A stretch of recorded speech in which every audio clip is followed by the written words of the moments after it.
फुपारा संतोष भवन में चुनाव जीतने का दावा वो भी कर रहा है जो 25 साल यहाँ सत्ता में रहा है। वो भी नाला फुपारा में विकास करने का दावा कर रहा है कि हम इस बार चुनाव जीतेंगे नाला फुपारा में, तो हम नाला फुपारा को बदल देंगे। जब जो व्यक्ति 35 साल में नाला फुपारा को नहीं बदल पाया, वो इस बार एक मौका और मांग रहा है कि हमें एक मौका और दीजिए।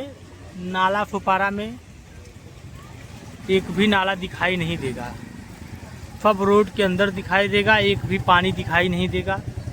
ये पार्टी हो या बहुजन विकास अघाड़ी हो, सब अपने आप में दावा कर रहे हैं कि हमारा नगर सेवक बनेगा तो हम विकास करेंगे। भाई आप 35 सालों से विकास तो आप देख रहे हैं किस तरीके से नाला फुपारा में है, इसी तरीके से 5 साल का मौका और मांग रहे हैं।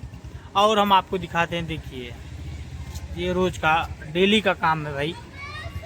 ये बारिश न रहने के बाद ये हाल है। बारिश में पता नहीं क्या होगा भाई, यहाँ डूब जाता है पूरा। जब देखिए जब गटर ही जाम है तो फिर पानी जाएगा कहाँ। पूरे नाला फुपारा वसई विरार में यही स्थिति बन रहा है।